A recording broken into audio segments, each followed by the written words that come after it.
Hello दोस्तों, मैं हूं योगेंद्र कुमार और आज हम आरएसी का तीसरा लेक्चर डिस्कस करने वाले हैं। जिन स्टूडेंट ने हमारे जो पिछले दो लेक्चर हैं उनको नहीं देखा है तो उनका लिंक इस वीडियो के डिस्क्रिप्शन में मिल जाएगा। आप उन पर क्लिक करके हमारे जो पहले लेक्चर हैं उनको भी देख लीजिएगा, ठीक है।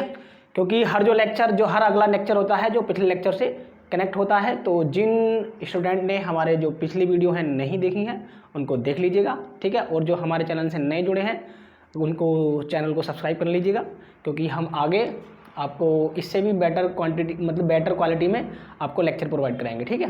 और हाँ, अगर आपको कोई भी ऐसी फीडबैक नज़र आए कि इसमें हम ये इम्प्रूवमेंट कर सकें तो उसको कमेंट बॉक्स में ज़रूर बता दीजिएगा, तो हम उसको अगले वाले लेक्चर में आपको उसको मॉडिफाई करने की पूरी कोशिश करेंगे, ठीक है। चलिए, तो आज डिस्कस करते हैं हम अपना आरएसी का तीसरा लेक्चर है, आरएसी थर्ड लेक्चर। तो जो आज का टॉपिक है वो टॉपिक है हमारा बेल कोलेमन साइकिल। बेल कोलेमन साइकिल और कह सकते हैं हम उसको रिवर्स ब्रेटन और जूल साइकिल, ठीक है। तो मैं लिख दे रहा हूँ इसको, क्या कहते हैं इसको, जो आज की साइकिल है हमारी बेल कोलेमन साइकिल, ठीक है। और इसको हम कहते हैं क्या, रिवर्स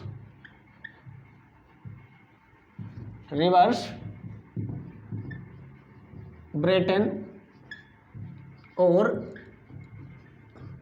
जूल साइकिल, ठीक है। आज का जो टॉपिक है हमारा वो टॉपिक है बेल कोलेमन साइकिल और रिवर्स ब्रेटन और जूल साइकिल, ठीक है। तो हम इस साइकिल को मैं बता दे रहा हूँ कि आपको हम इसकी क्या है, इसमें मतलब क्या पढ़ने का मोटिव है कि जो हमने पिछली जो साइकिल पढ़ाई थी वो हमने रिवर्स कार्नोट साइकिल पढ़ाई थी। तो ये उसी का ही मॉडिफिकेशन है, ठीक है। क्योंकि जो रिवर्स कार्नोट साइकिल थी उसमें कुछ ऐसी लिमिटेशन थी जिनको हम, ऐसा था ना, क्योंकि वो एक आइडियल साइकिल है, उसको प्रैक्टिकल लाइफ में तो यूज़ नहीं कर सकते ना हम उसको, तो वो एक स्टैंडर्ड साइकिल है। क्योंकि एक साइकिल ऐसी होती है कि वो इमेजिनरी साइकिल है लेकिन वो प्रैक्टिकल में पॉसिबल नहीं है, तो ये उसी का ही मॉडिफिकेशन है, ठीक है। जो मॉडिफिकेशन है वो क्या है, बेल कोलेमन साइकिल और रिवर्स ब्रेटन और जूल साइकिल कहते हैं इसको, ठीक है। समझ में आ रहा है?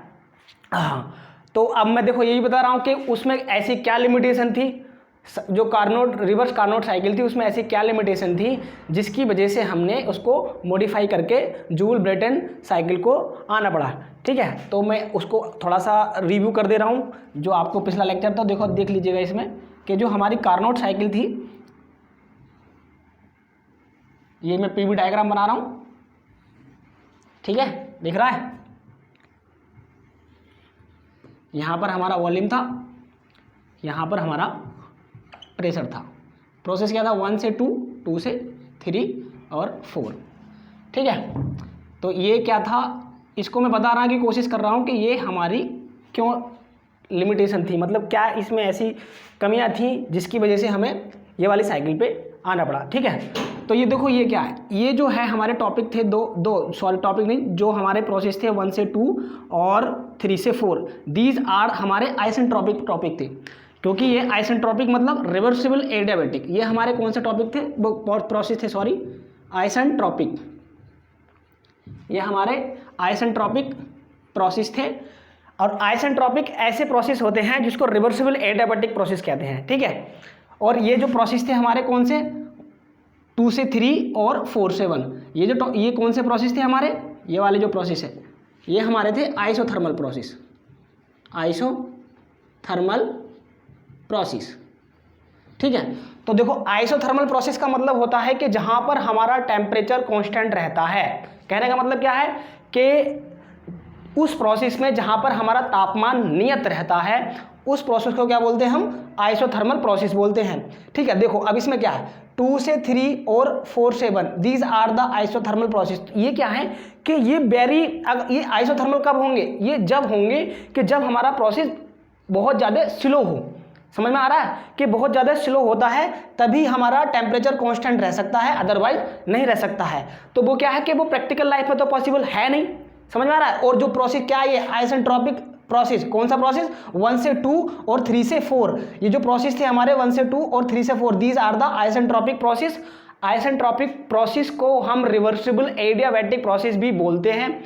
वो इसलिए बोलते हैं क्योंकि in this process there can be no heat transaction और रिजेक्शन, ठीक है। इसमें हमारी जो हीट होती है वो कांस्टेंट रहती है, उसका हीट के ऊपर कोई प्रभाव नहीं पड़ता है इस प्रोसेस में, ठीक है।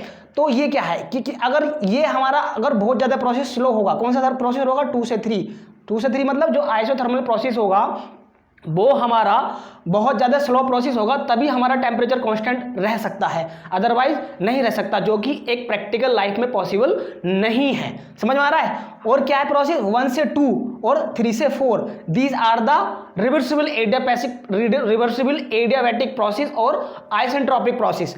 तो इसमें क्या है कि ये जो प्रोसेस है हमारे क्या होंगे, फास्ट होंगे, तभी हमारी हीट कांस्टेंट रह सकेगी। समझ में आ रहा है कि अगर ये प्रोसेस 1 से 2 और 3 से 4 अगर ये प्रोसेस हमारे फास्ट होंगे तभी हमारा ये प्रोसेस मतलब फास्ट होंगे तभी हमारी ये क्या कहलाएगा, आइसेंट्रोपिक प्रोसेस कहलाएगा। लेकिन ये प्रैक्टिकल लाइफ में फिर भी पॉसिबल नहीं है। अब देखो इसमें क्या है कि अगर हम चलो मान भी लेते हैं तो ये क्या हो जाएगा, देखो ये फास्ट प्रोसेस हो गया 1 से 2 और फिर एकदम से स्लो होगा। समझ में आ रहा है कि ये तो एकदम फास्ट प्रोसेस हो गया और ये एकदम स्लो हो गया, तो ऐसा हमारा साइकिल में पॉसिबल नहीं है। इसलिए हमने इस साइकिल को जो कार्नोट साइकिल है इसको नाम लिख दे रहा हूं यहां पर, कार्नोट रिवर्स साइकिल, ठीक है, इसका मैं नाम लिख दे रहा हूं।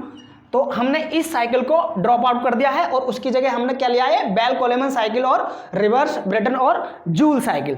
समझ में आ रहा है कि हमने ये साइकिल हमने क्यों छोड़ दी है, इसको क्यों हमने किया, क्यों इसमें मॉडिफिकेशन करना पड़ा है हमें, ठीक है, क्योंकि ये साइकिल एक तो हमारी आइडियल है, प्रैक्टिकल लाइफ में पॉसिबल नहीं है, ठीक है। चलो मैं इसको मिटा दे रहा हूं। अब मैं अगली जो हमारा मेन टॉपिक है क्या, बेल कोलेमन साइकिल है, इस पे मैं आने वाला हूं, ठीक है। अब मैं उस साइकिल को आपको डिस्क्राइब करूंगा कि इसमें कौन कौन से प्रोसेस हैं और हमने ऐसा क्या मॉडिफिकेशन किया है कि जिससे हमारी जो रेफ्रिजरेशन की जो सीओपी है उसमें ज़्यादा इंप्रूवमेंट हो गया है, ठीक है। चलिए,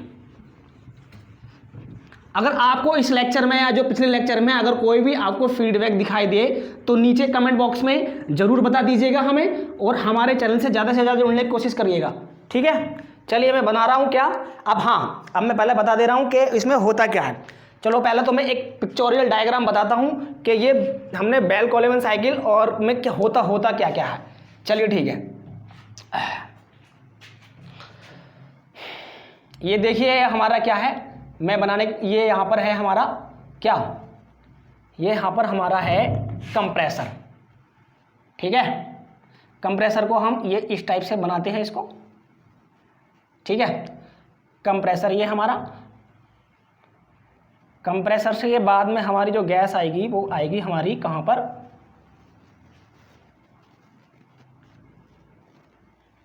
कंडेंसर में। इसको ठीक है। अब इसके बाद में डायग्राम में दिख रहा है ना, चलो ठीक है, अच्छी बात है, दिख रहा है। तो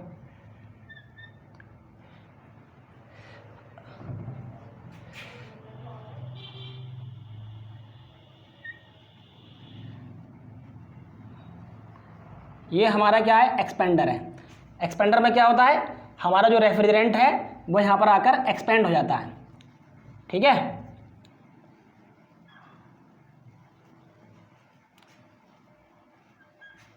और यहां पर हमारा क्या जाएगा, एक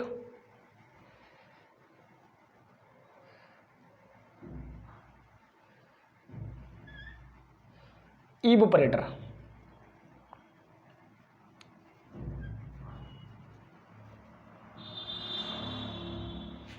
इवेपोरेटर कह सकते हैं हम, यहाँ पे इसको रेफ्रिजरेटर कह सकते हैं, रेफ्रिजरेशन, इसको रेफ्रिजरेशन भी कह सकते हैं, ठीक है। मैं देखो अब इसमें बता रहा हूँ कि कौन कौन से हमारे प्रोसेस होते हैं। ये हमारा क्या है 1 से 2, इसको कंप्रेसर है, ठीक है। 1 से 2, ये भी 2 है, और ये हमारा हो गया 3, ये 3 और ये 4, ये हमारा 4 और ये हमारा 1 प्रोसेस हो गया, ठीक है। इसको एक्सपेंडर बोलते हैं, एक्सपेंडर बोलते हैं, इसको कंप्रेसर बोलते हैं, इसको रेफ्रिजरेटर, और इसको बोलते हैं हम कंडेंसर। कंडेंसर का क्या काम होता है कि जो हमारा स्टीम होती है, कोई भी चीज़ है उसको वो कंडेंस करता है, ठंडा करता है उसको, ठीक है, कंडेंसर। अब देख लीजिए यहाँ पर हमारा क्या है, कूलिंग वाटर इन हो रहा है, यहाँ पर हमारा कूलिंग वाटर आउट हो रहा है। कूलिंग वाटर इन मतलब अंदर जा रहा है और यहाँ पर कूलिंग वाटर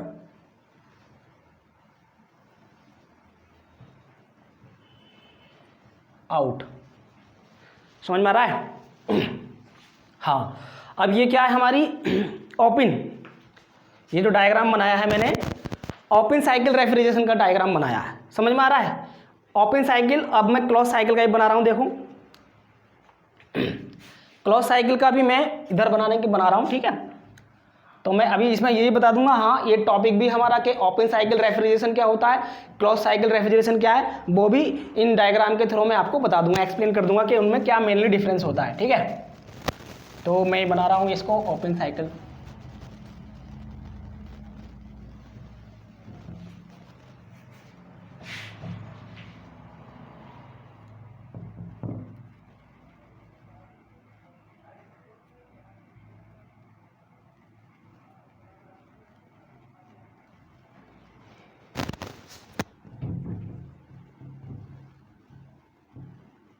ये हमारा क्या बनना है, कंप्रेसर बनना है।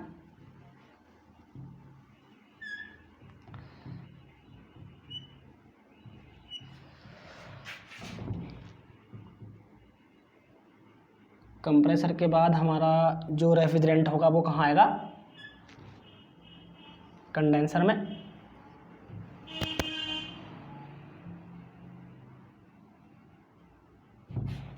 ठीक है, और इधर हम बनाएंगे क्या,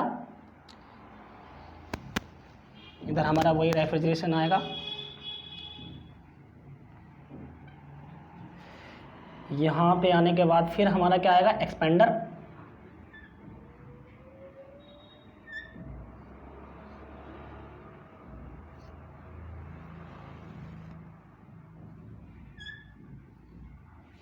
दिख रहा है ना डायग्राम में?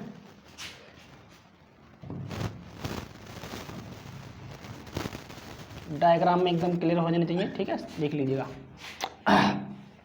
प्रोसेस सेम रहेंगे इसमें साइकिल में, 1 2, ये भी 2 प्रोसेस है यहाँ तक। यहाँ से बाद 3 प्रोसेस हो गया 3, इसके बाद ये भी 3 है, इसके बाद ये हमारा 4 प्रोसेस, ये भी 4 है और ये हमारा 1 है, ठीक है।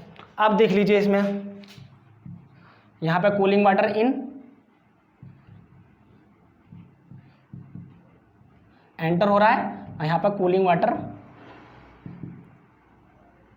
आउट। समझ में आ रहा है? और यहाँ पर क्या है हमारा, ये क्या है, रेफ्रिजरेटर। अब यहाँ पे क्या आ रहा है, देखो यहाँ पे एक ब्राइन, जो क्या है हमारा secondary refrigerator, brine in enter हो रहा है और यहाँ पर हमारा ब्राइन आउट हो रहा है। समझ में आ रहा है? ब्राइन मैं बताऊंगा होता क्या है ब्राइन, और हमें इसकी ज़रूरत क्यों पड़ती है। ये हमारा कंप्रेसर,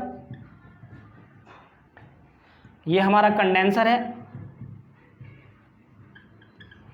ठीक है, और ये हमारा क्या है, एक्सपेंडर, ठीक है। अब मैं इसका डायग्राम बना रहा हूँ, इसको बोलेंगे हम क्लोज साइकिल रेफ्रिजरेशन।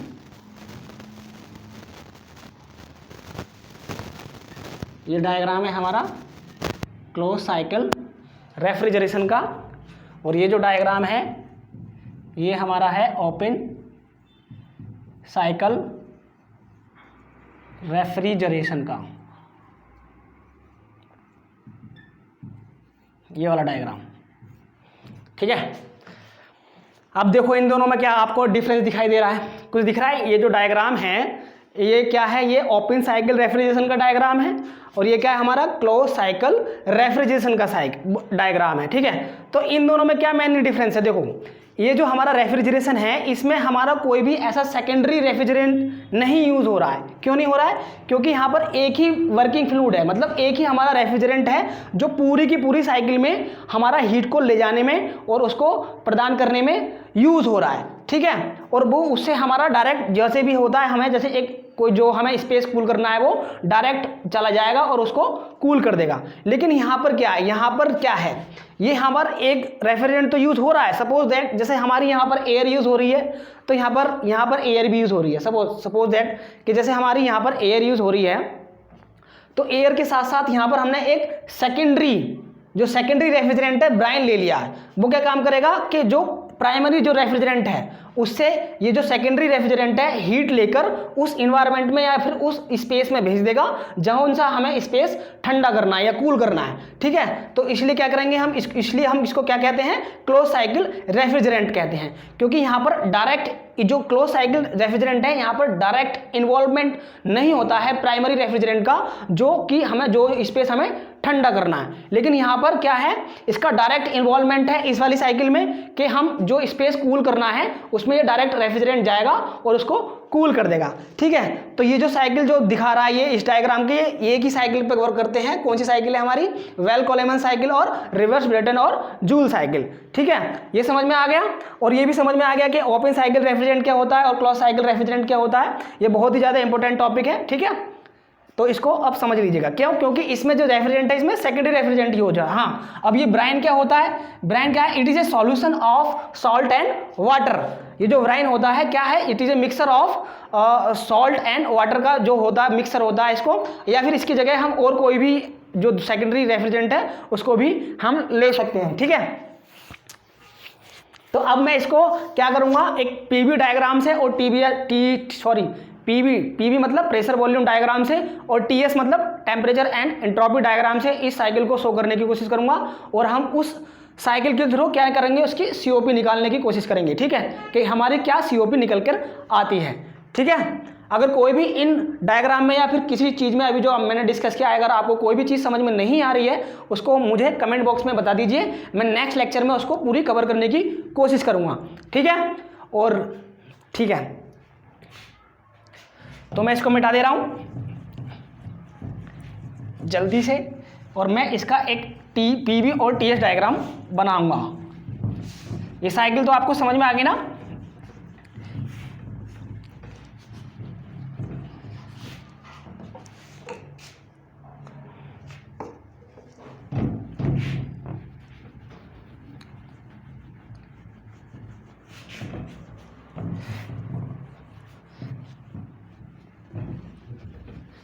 चलिए अब आते हैं हम क्या पीवी और टीएस डायग्राम पे, क्योंकि इसमें बनाने के लिए आ सकता है आपके एग्जाम के लिए।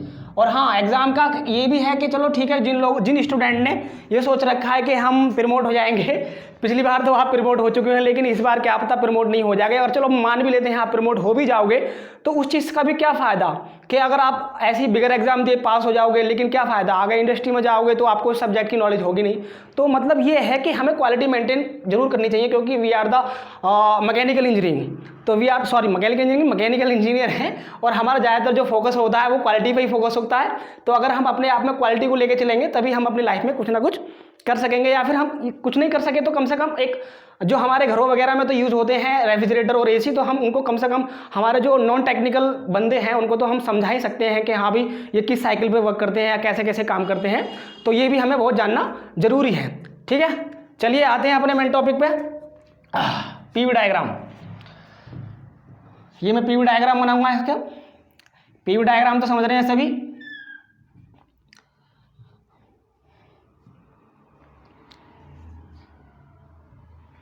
दिख रहा है,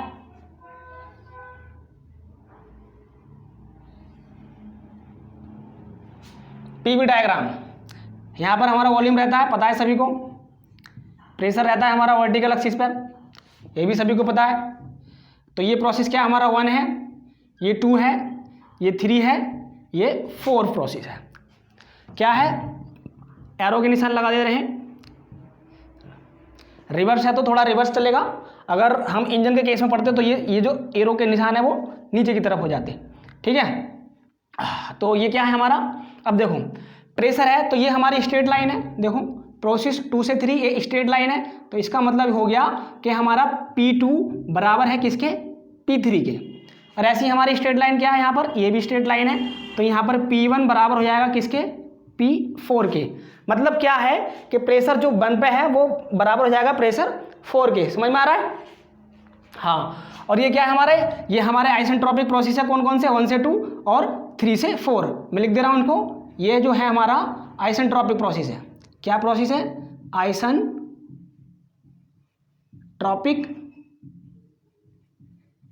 प्रोसेस, ठीक है। और ये जो प्रोसेस, ये आइसेंट्रोपिक प्रोसेस है, वो भी कौन सा वाला, कंप्रेशन प्रोसेस, आइसेंट्रोपिक कंप्रेशन, ठीक है, दिख रहा है, हाँ, आइसेंट्रोपिक कंप्रेशन। ये क्या है हमारा, ये क्या है हमारा, ये है हमारा आइसोबारिक, आइसोबारिक कंप्रेशन प्रोसेस, ठीक है। ये क्या है हमारा प्रोसेस, 3 से 4 कौन सा प्रोसेस है हमारा, ये हमारा हो गया आइसेंट्रोपिक, यहाँ लिख दे रहा हूँ शॉर्ट में हल्का सा, आइसेंट्रोपिक एक्सपेंशन प्रोसेस, ठीक है। और ये हमारा क्या हो गया, ये वाला जो प्रोसेस है कौन सा, 4 से 1, ये हो गया हमारा आइसोबारिक। समझते हो, प्रेशर की यूनिट क्या होती है, वार होती है ना, प्रेशर को कभी कभी वार में भी संपर्क करते हैं कि 1 वार इक्वल टू होता है 1.0025 10 टू की पावर 5 पास्कल, ठीक है। तो बार क्या होता है, हमारी प्रेशर की यूनिट होता है, तो आइसो का मतलब हो गया सेम। तो हमारा यहाँ पर क्या है कि प्रोसेस प्रेशर हमारा सेम है, तो ये प्रोसेस जो है हमारा 4 से 1, ये हमारा आइसोबारिक प्रोसेस है। आइसोबारिक का मतलब ये होता है कि जिस प्रोसेस में हमारा प्रेशर कांस्टेंट रहता है, प्रेशर हमारा नियत रहता है, उसको क्या बोलते हैं हम, आइसोबारिक प्रोसेस बोलते हैं, ठीक है। आइसोबारिक बोलेंगे हम इसको एक्सपेंशन प्रोसेस, ठीक है, समझ में आ रहा है। तो ये हमारा कौन से हो गए, आइसोबारिक एक्सपेंशन प्रोसेस हो गए। अब इसी के इससे रिलेटेड हम क्या बनाएंगे, अब टीएस डायग्राम इधर बनाएंगे, ठीक है। इधर क्या बनाएंगे हम, टीएस डायग्राम, टीएस मतलब टेम्परेचर एंट्रोपी डायग्राम। चलिए बना लेते हैं।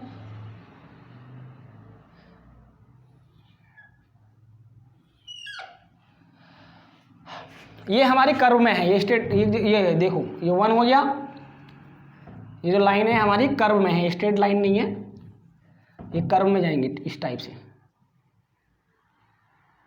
ये भी हमारी कर्व में जाएंगे। ये देखो 1 2 3 4, प्रोसेस क्या चल रहा है हमारा, 1 से 2, 2 से 3, 3 से 4 और 4 से 1। हाँ, अब ये देखो इस चीज़ में क्या है, यहाँ पर कंप्रेशन प्रोसेस हो रहा है, तो हमारी Q2 वो जो Q कुछ ना कुछ हीट हमारी रिजेक्ट होगी, इसको हमने QR से रिप्रेजेंट कर दिया है। और यहाँ पर क्या है, एक हमारा रेफ्रिजरेशन है या फिर इवोपरेटर है, तो यहाँ पर जो है क्या कि कुछ ना कुछ हमारी हीट जरूर एब्जॉर्ब करेगा, यहाँ पर QA, जिसको हमने Q मेंशन कर दिया, ठीक है। और ऐसे क्या है, यहाँ पे भी देख लो ऐसी है। तो प्रोसेस 2 से 3 QR हमारी हीट रिजेक्ट हो रही है, QR, और हमारी QA हीट हमारी एब्जॉर्ब कर रही है साइकिल, ठीक है। हाँ, तो देखो ये हमारा क्या है, नीचे हमारी S रहेगा, S मतलब एंट्रोपी, और इधर रहेगा हमारा T मतलब टेम्परेचर। तो इससे रिलेटेड कौन सा टेम्परेचर हो गया, यहाँ पर T2 हो गया, ऐसे यहाँ पर क्या हो गया, T3 हो गया, और ऐसे ही हमारा टेम्परेचर T4 हो गया, और ऐसे ही हमारा ये जो टेम्परेचर हो जाएगा ये T1 हो जाएगा। अब देखो यहाँ पर क्या है, एंट्रोपी हमारी स्ट्रेट लाइन है, तो यहाँ पर S3 बराबर हो जाएगी किसके, S4 के। ऐसे यहाँ पर क्या हो जाएगा, S1 बराबर हो जाएगी S2 के। समझ में आ रहा है, ये दोनों डायग्राम है क्या, प्रेशर वॉल्यूम डायग्राम है किसका, बेल कोलेमन साइकिल का, और ये भी हमारा क्या है, टीएस डायग्राम है बेल कोलेमन साइकिल का। तो इन साइकिल को हम दिखा के ये शो करना चाह रहे हैं कि हम कैसे कैसे COP निकालेंगे, ठीक है। तो ये इतना तो समझ में आ रहा है ना, ठीक है। नीचे कमेंट बॉक्स में बताओ मुझे।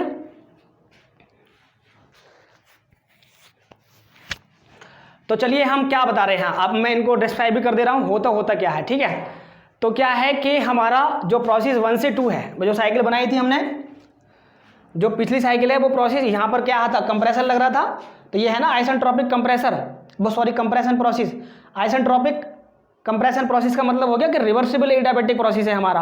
यहाँ पर हमारी हीट का आने का और जाने का कोई मतलब नहीं है, कोई फर्क नहीं पड़ता है। हमारी हीट हमारी मतलब ही नहीं पड़ता, मतलब रिजेक्ट ही नहीं होती है। हमारी हीट यहाँ पर कांस्टेंट रहती है। कौन से प्रोसेस में? 1 से 2 से और 3 से 4 प्रोसेस में, ठीक है। क्योंकि ये हमारे कौन से हैं? आइसेंट्रोपिक कंप्रेशन प्रोसेस और एक्सपेंशन प्रोसेस है। समझ में आ गया? तो ये 1 से 2 जो पिछले डायग्राम में ना 2 डायग्राम बनाए थे हमें, ओपन साइकिल रेफ्रिजरेशन का और क्लोज साइकिल रेफ्रिजरेंट का, वो क्या है? 1 से 2। जो कंप्रेशन वाला था वो 1 से 2 था, तो वो क्या कर रहा है? वो हमारा जो रेफ्रिजरेंट है या गैस है उसको कंप्रेस कर रहा है, ठीक है। यहां से क्या कर रहा है? वो कंप्रेस कर रहा है, ठीक है। यहां पे बना ही दूं क्या छोटा वाला हुआ डायग्राम? वो समझ में जाएगा आपको। ये इसको बना दे रहा हूं मैं, वो अगर एक साथ बना दे रहे हैं हम। यहाँ पर कंप्रेसर हो गया, और क्योंकि अगर मैं तीनों डायग्राम एक साथ बना दूंगा तो आपको अच्छी तरह से और समझ में आ जाएगा, ठीक है।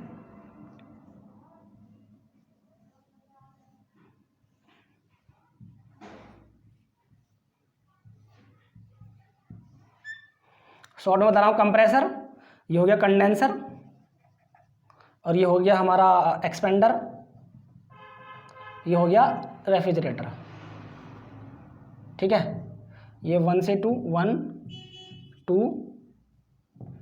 और ये भी 2 है, ये भी हमारा 3 हो जाएगा, ये 3 हो जाएगा, और ये हमारा 4 हो जाएगा, ये 4 हो गया, और ये हमारा 1 हो गया, ठीक है।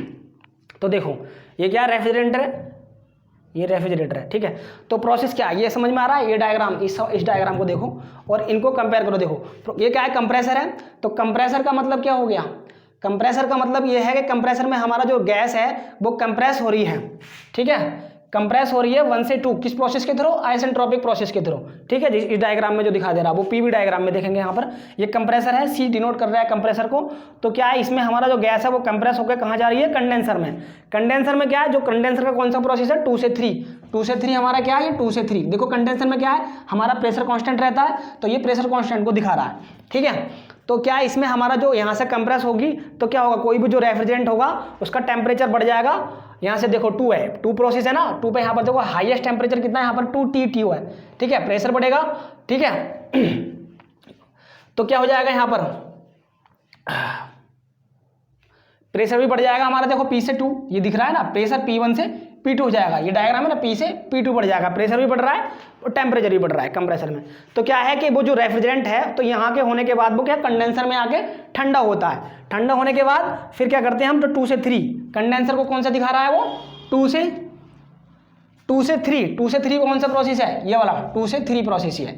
समझ में आ गया? 2 से 3 प्रोसेस दिखा रहा है। तो क्या है कि 3 से फिर इस जो कंडेंसर में है, जो हमारा जो रेफ्रिजरेंट है यहाँ पर ठंडा होगा। ठंडा होने के बाद वो फिर एक्सपेंडर में जाएगा, और एक्सपेंडर में जाकर वो रेफ्रिजरेंट हमारा क्या हो जाएगा? एक्सपेंड हो जाएगा। और फिर एक्सपेंड होने के बाद में क्या करेगा? वो हमें फिर से वो इसमें एक्सपेंड होने के बाद फिर वहाँ जाएगा, वो रेफ्रिजरेशन में जाएगा। तो 4 से 1 प्रोसेस में वो कुछ ना कुछ हीट एब्जॉर्ब करेगा, और हमारा जो स्पेस है, जो सा वो स्पेस है जिसे हम कूल करना चाह रहे हैं, वो ठंडा हो जाएगा, कूल हो जाएगा, ठीक है। समझ में आ रहा है? तो ये तीनों डायग्राम आपको समझ में आ गए होंगे। चलिए मैं अब इसकी COP निकालता हूँ कि कैसे हम COP निकालेंगे। चलिए ठीक है, तो मैं इसको मिटा दे रहा हूँ।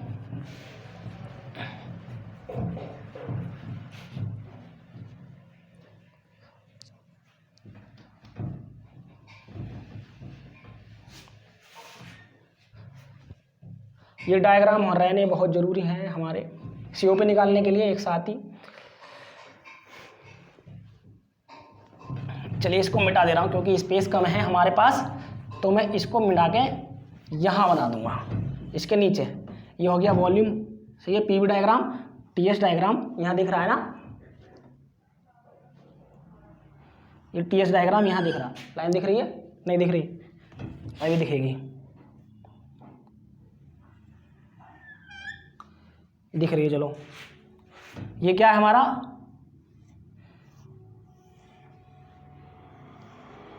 वन 2 3 4 से 1 ये TS डायग्राम है। ये यहाँ पर S आ गई हमारी और यहाँ पर टेम्परेचर T आ गया, ठीक है। TS डायग्राम है, यहाँ पर हीट हमारी क्या है? QA एब्जॉर्ब हो रही है, यहाँ से हमारी QR रिजेक्ट हो रही है। समझ में आ गया? अब हम इन डायग्राम की दोनों की हेल्प से क्या करेंगे?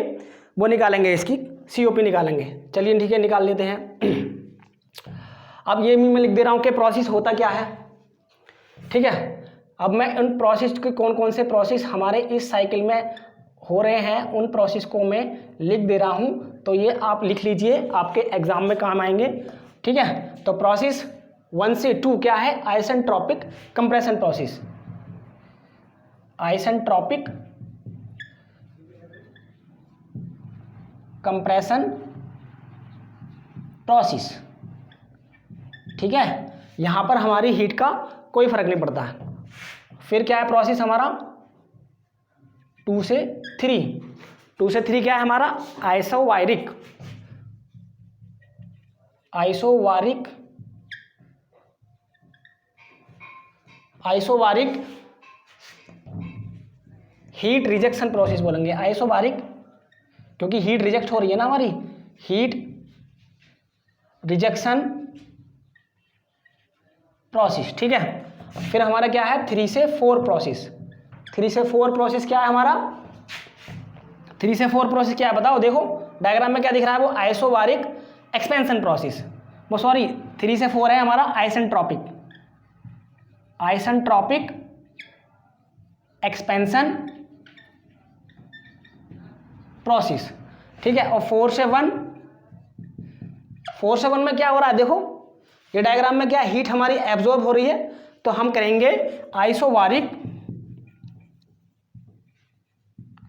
आइसोबारिक हीट एब्जॉर्प्शन प्रोसेस, या फिर एडिशन प्रोसेस बोल सकते हैं, हीट एब्जॉर्प्शन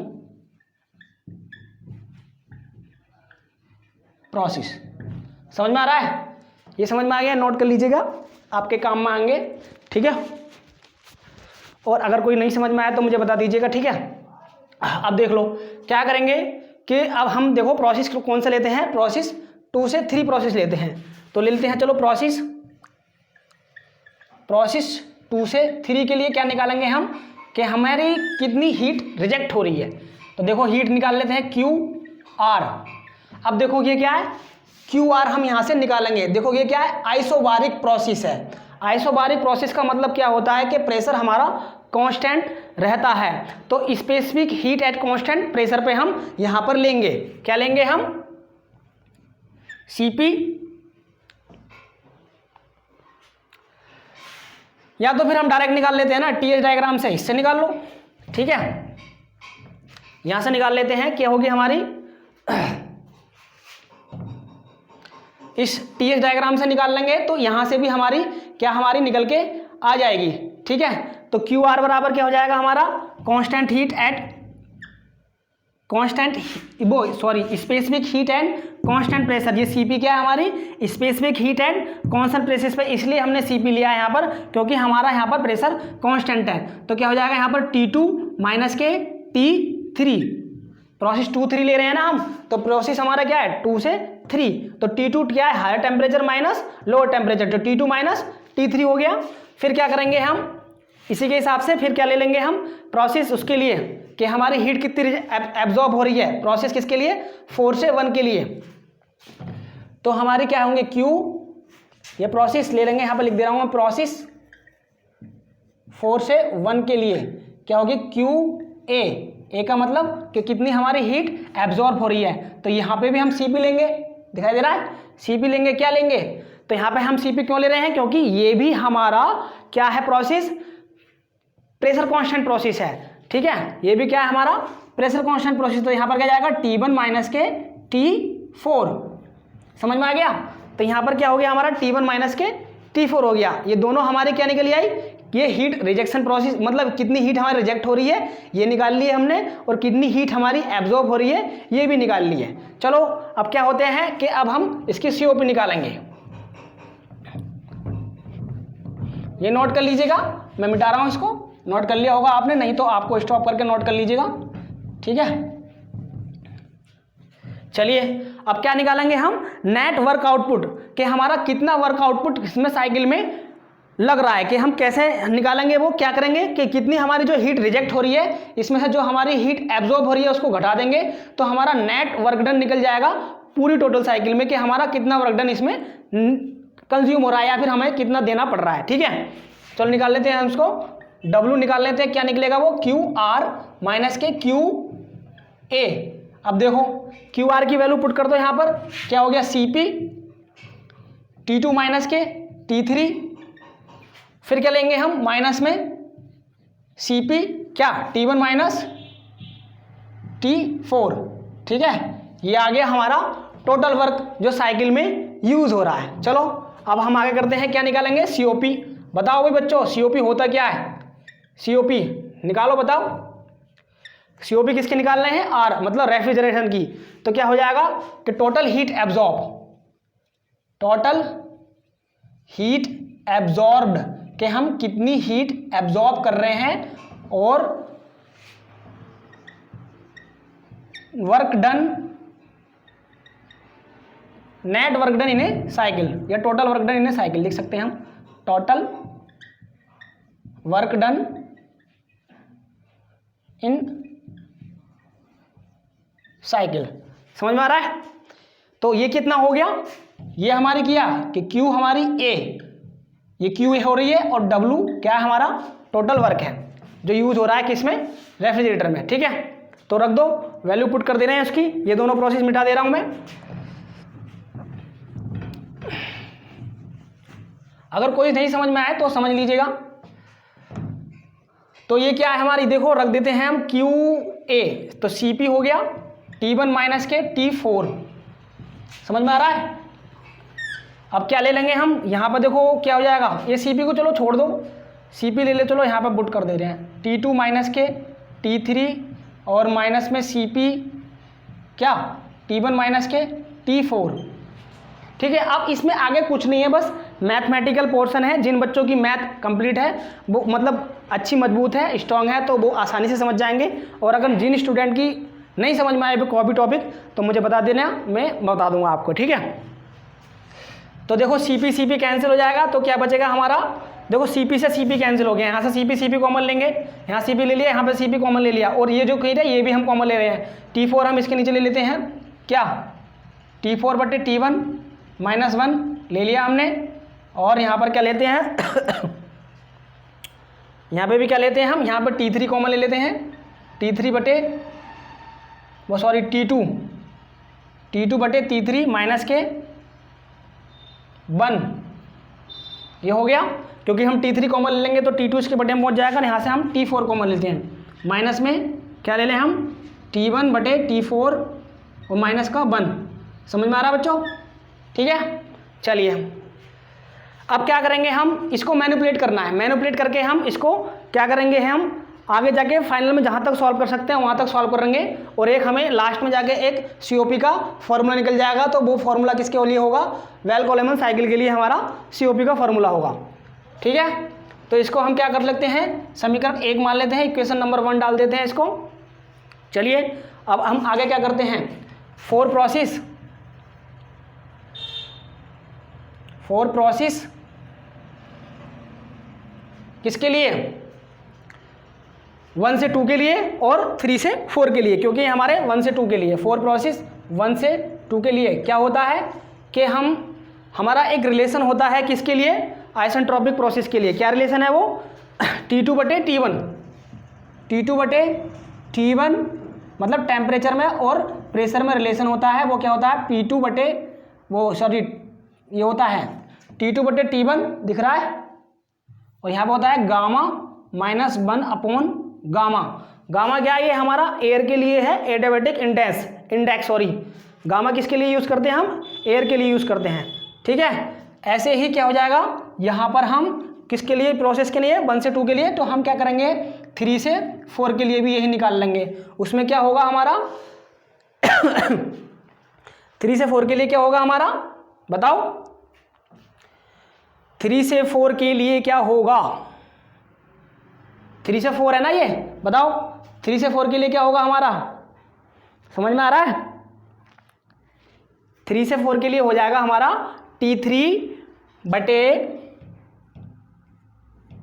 T4 बराबर P3 बटे P4 की power gamma minus 1 upon gamma. समझ में आ गया, ये चीज़ समझ में आ रही है। ये क्या है, रिलेशन होता है किसके लिए, एडियाबैटिक प्रोसेस के लिए होता है क्या, टेम्परेचर और प्रेशर में ये दोनों में क्या रिलेशन होता है, ये मैं बता दूंगा आपको कैसे कैसे निकल के आता है। इसके लिए हमारे पास टाइम नहीं है ना इतना, ना तो ज़्यादा लंबी वीडियो जाएगी, ठीक है। तो ये मैंने लिख दिया है, मैं बता दूंगा इसको कैसे कैसे आया निकल के, ये वैसे होता है कि क्यों होता है ये मैं बता दूंगा अभी, ठीक है।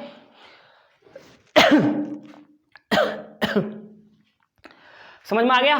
तो क्या करेंगे हम, देख लो, अब देखो ये दिख रहा है ना P2/P1। अब देखो क्या है, इसको मिटा दूं, इसको मिटा दे रहा हूं,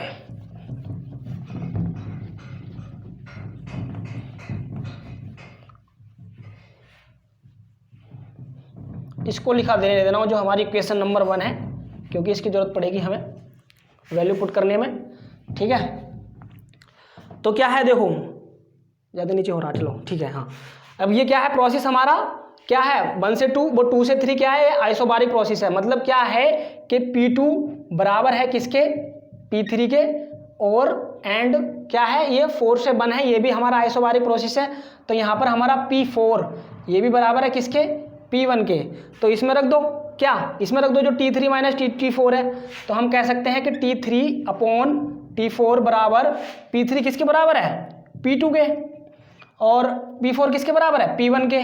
तो P1 के, ठीक है। तो ये देखो गामा माइनस 1 गामा, तो ये जो वैल्यू है वो इस वैल्यू के बराबर है। तो हम कह सकते हैं कि जब T3 और T4 इक्वल हो जाएगा किसके, T2/T1 के, T2/T1 के बराबर हो गया वो, समझ में आ गया, T2/T1 के बराबर हो गया। अब देखो, अब हमें क्या लेना है, इन टर्म में लेना है, इस वाली टर्म को हमें इनको क्या करना है, लैप्स करना है, इनको रिमूव करना है, किससे, ऊपर वाली टर्म से। तो देख लीजिए, तो क्या लेना है हमें, T2/T3, देखो ये आ गया T2/T3 यहाँ पहुँच जाएगा, और T4/T1 यहाँ पहुँच जाएगा।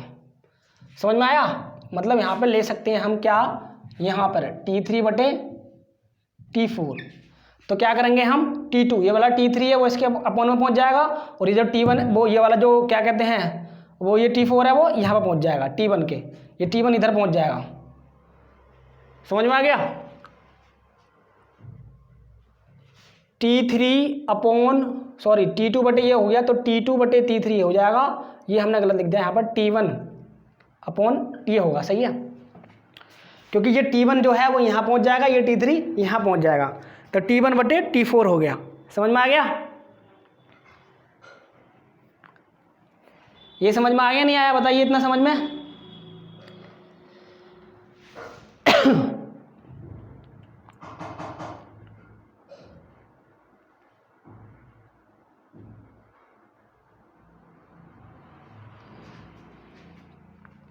ये समझ में आ गया नहीं, बताओ। यहाँ पर हमारा वो गलत लिख दिया था हमने, यहाँ पर T4 होगा यहाँ पर, वो सॉरी यहाँ पर T1 होगा, यहाँ T1 होगा, यहाँ पर हमारा T4 होगा, ठीक है। तो उसको सही कर लीजिएगा।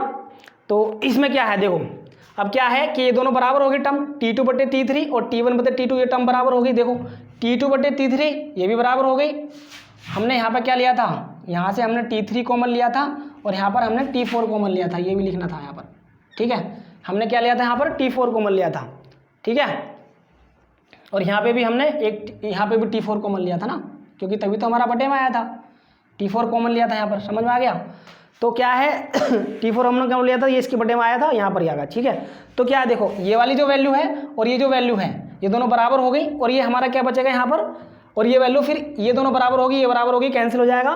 तो ये हम पुट कर देखते हैं किसमें, इक्वेशन नंबर 1 में। समझ में आ गया, इक्वेशन नंबर 1 में पुट कर दिया। अब इसको मैं मिटा दे रहा हूँ,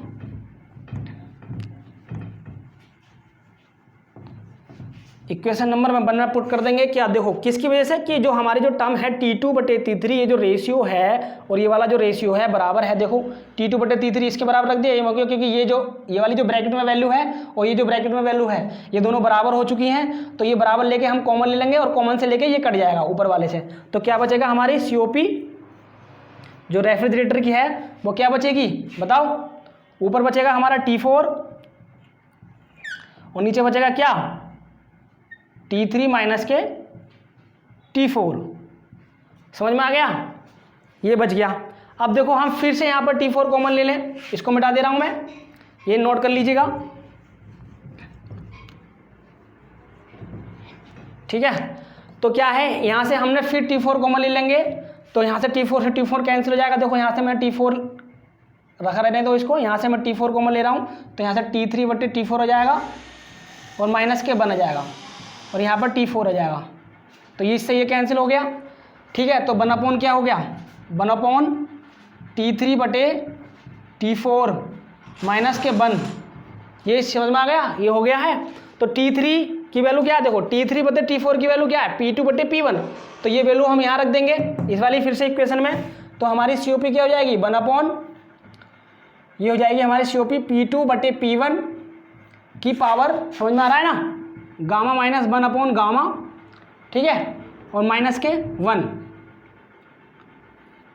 समझ में आ गया, ठीक है। अब देखो ये क्या है, P2 बटे P1, इसको क्या बोलते हैं हम, प्रेशर रेशियो बोलते हैं। क्या है ये, प्रेशर रेशियो है क्या PT मतलब हायर प्रेशर, क्या it is the ratio of P2 बटे P1, इसको क्या बोलेंगे हम, RP से डिनोट कर देंगे इसको। तो ये क्या आ जाएगा हमारा 1/RP की पावर गामा माइनस 1/गामा माइनस के 1, ठीक है, समझ में आ गया इसको। अब हम इसको और कैसे लिख सकते हैं, ये COP चल रही है किसकी, रेफ्रिजरेटर की, ठीक है। इसको और आगे हम लिख सकते हैं,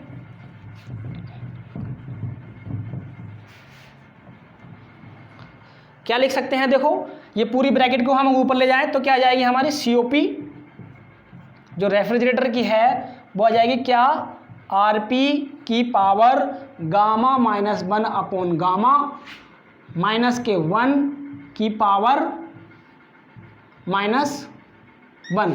तो ये क्या है हमारी COP हो गई है किसके लिए, बेल कोलेमन साइकिल के लिए। RP क्या है यहाँ पर, हम लिख सकते हैं यहाँ पर का वेयर RP, जहां RP क्या है हमारा, प्रेशर रेशियो है, क्या है, प्रेशर रेशियो, ठीक है। इतना समझ में आ गया, हाँ चलिए ठीक है। तो अगर इसके जो न्यूमेरिकल हैं, इस वाली जो साइकिल पर न्यूमेरिकल और जो कार्नोट साइकिल है, जो रिवर्स कार्नोट साइकिल मैंने पिछली लास्ट वीडियो में पढ़ाई थी, उसका न्यूमेरिकल मैं आपको एक उन दोनों के न्यूमेरिकल कंबाइन करके अपने नए वीडियो में लेके आ जाऊंगा और आपको और अच्छी तरह से कि कैसे कैसे हमारी प्रैक्टिकल लाइफ में ये वीडियो है वो सॉरी ये सब साइकिल हैं वो कैसे यूज़ हो रही हैं वो बिल्कुल एकदम समझ आएगा, ठीक है। थैंक यू, जुड़े रहिए हमारे यूट्यूब चैनल से, और जो नए हैं वो ज़्यादा से ज़्यादा जुड़ने की कोशिश कीजिए, और अपने आप में जो जितने भी मैकेनिकल के हैं 4th सेमेस्टर के स्टूडेंट उनको आप शेयर कर दीजिए कि वो ज़्यादा से ज़्यादा हमारे इनकी इसका जो हमारा जो वीडियो है इसका वो लाभ उठा सकें, ठीक है। Okay, thank you, bye bye, मिलते हैं फिर से।